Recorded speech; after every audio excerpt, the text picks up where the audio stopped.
An estoppel in real estate is a letter to certify someone's understanding of an underlying promise, contract, or agreement. Typically, it's occurring at the time of a transaction and used to ensure that everyone agrees on the basics of what was previously agreed upon.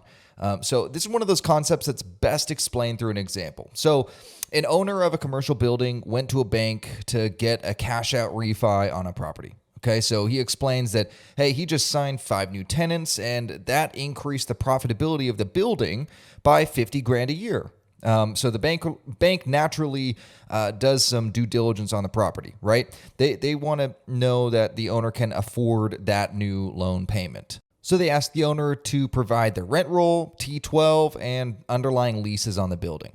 Well, either by mistake or maybe even intentionally, the owner of that building fails to inform the bank that there's a tenant who's now filing a lawsuit against the owner due to not honoring their original contract. That's right. You see, the owner and the older tenant, they signed an addendum 3 years ago, giving the tenant the right of first refusal to lease all the other spaces at $1 a square foot when they become available. And let's just say for this example, that's 50% cheaper than they're being leased for right now. So now the bank just funded a property owner based on a false premise of leases that are eventually going to get called back in the court of law. All right, now back to estoppels, which would have prevented that situation. Estoppels are meant to protect that tenant and the bank from inconsistencies of the owner's account of the underlying contracts. It's a protective measure for everyone to ensure that there's agreement on everything that's been agreed on.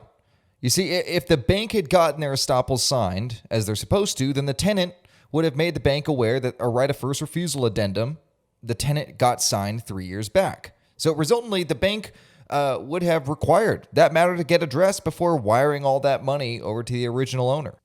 If you're getting value here, do us a favor and hit that like button. When we buy homes with inherited tenants, we almost always require estoppels to be signed because of the protections it provides to both ourselves and to the tenant. You see, if the tenant has an option to purchase the property, then we need to see that document. If there was a lease modification at some point, we want to see proof of that as well. So you can see the two people protected with these estoppels are really the tenant and the lender or buyer.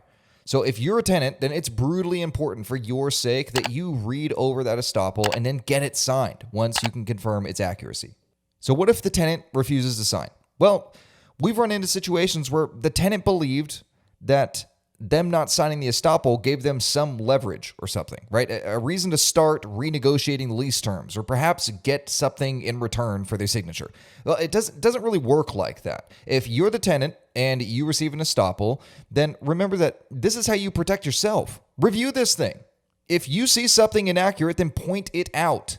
But whether you need to get it corrected or it's already good to go, you eventually need to sign this. If you don't, your interests could be misrepresented and skewed.